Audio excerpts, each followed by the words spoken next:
Good afternoon. I'm Rachel Campbell with Show Me Christian County, one of the nonpartisan organizations that make up the Informed Voter Coalition. Today we are featuring the race for Missouri House District 140. Candidates are Julia Curran and Jamie Gregg. However, Jamie Gregg declined our invitation to participate. The candidate will have 1 minute to introduce themselves and 2 minutes to respond to each question. I'd now like to introduce you to Julia Curran. Thank you so much for joining us. Well, thank you for having me. Let's begin by having you introduce yourself and tell us why you decided to run for this office. You have 1 minute. Thank you. Well, my name is Julia Curran. I've been a 20-year resident or more of Christian County. My husband, Rob, and I have raised our 4 children here. They're now adults and went through the Ozark High School. I've been a nurse for 35 years. I've always been a very strong advocate for people. And I see in Christian County that we haven't really had a representative that truly represents the voice of all the people, of all the constituents in Christian County. I see that there's a lot more possibility, a lot more things that we can do to help people with their everyday lives, and that I want to be the representative that represents everybody in our community. You will now have 2 minutes per question. How would your professional expertise and previous experience inform your decision-making as a legislator? Well, as a nurse, I've always been a problem solver. I know that it's important to get in more complicated situations the right people in the room to help you solve issues. I try to solve problems in a way that involves more people, if that's necessary. I think it's very important to involve the right people in the room. I see legislation sometimes done in a vacuum, and that doesn't really help the community. We need to involve the professionals that guide our community and are involved in the everyday work. And so I want to involve those people, I want to involve constituents, and I want to be available to listen to people and what those needs are. We have a great community in Christian County. There's a lot of people working very hard for its success, and we need to involve all those people. In what ways have you actively collaborated with the communities in your district to understand their needs? Well, at the start of the campaign, what I did was I went to a lot of different community leaders and groups, and I introduced myself to them. I told them that I wanted to run for state representative, that I thought there was a lack of true representation in the community, and I asked them what they did for the community, what their policies were, what their projects were, and also how can the state help their goal in serving the community better. I specifically asked them what helps and what hurts.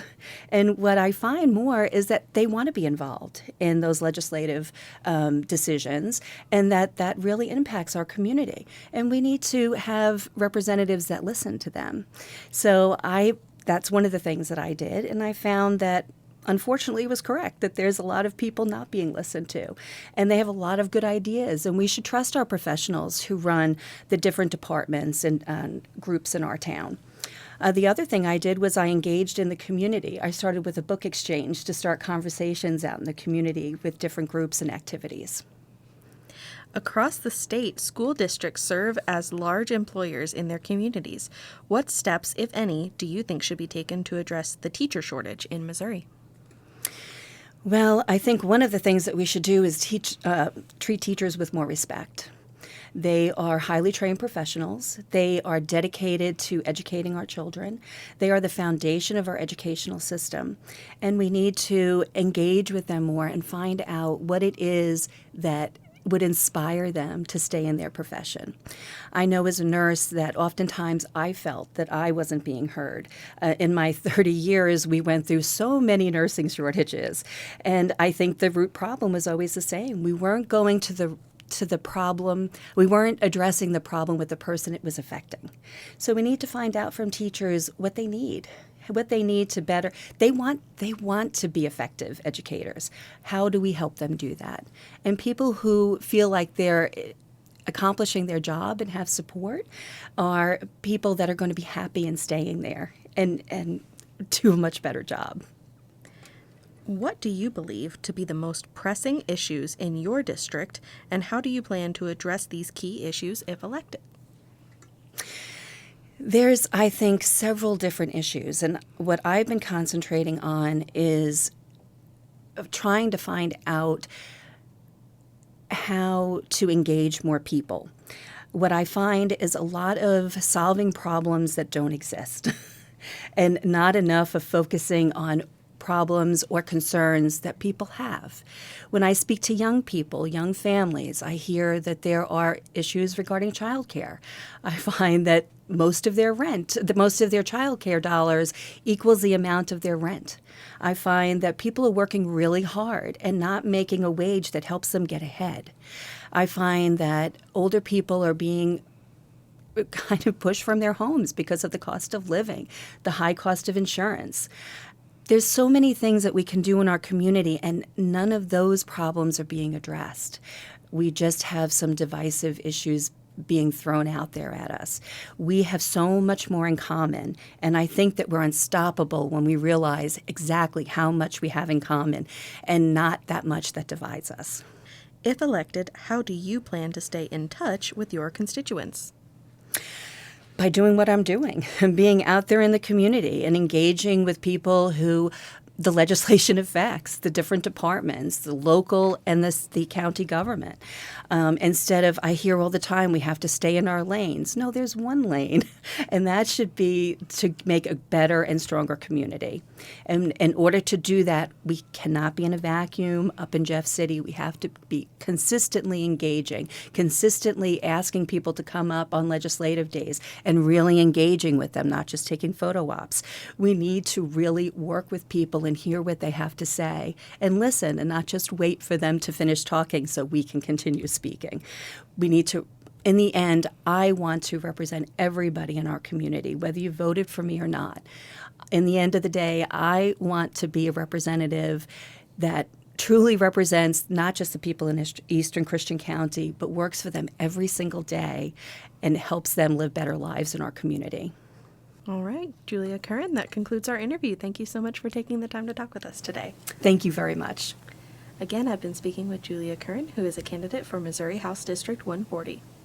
This concludes our interviews with candidates for Missouri House District 140. I'm Rachel Campbell with Show Me Christian County. Thank you for joining us. 14 community organizations are part of the Informed Voter Coalition, which works to educate voters and engage candidates before elections. The coalition is hosting a series of 15 candidate interviews ahead of the November 5th general election, featuring races for Greene and Christian County Commissions, Missouri Senate District 29, U.S. House District 7, and Missouri House Districts 129 to 140, excluding the 134th because that race was uncontested. Members of the Informed Voter Coalition are Be Civil, Be Heard, Drury University's Ellie Metter Center for Politics and Citizenship, Junior League of Springfield, KSMU Ozarks Public Radio, Leadership Springfield, League of Women Voters of Southwest Missouri, Missouri State University's Office of Public Affairs, NAACP Springfield, Ozarks Technical Community College's Social Sciences Department, Rosie, Show Me Christian County, Springfield Business Journal, Springfield Greene County Library District, and Springfield News Leader. Questions for the interviews were submitted by Informed Voter Coalition partner organizations and were not provided to the candidates in advance. The order of the candidate interviews was determined by a random drawing. No part of the audio or video may be reproduced or transmitted in any form or by any means, electronic or mechanical, without the written permission of the copyright holder, League of Women Voters of Southwest Missouri. We hope you continue to research the candidates to see how their values and positions align with yours, and that you exercise your right to vote on Election Day, Tuesday, November 5th. If you have questions about where or how to vote or the status of your voter registration, please contact your county clerk's office.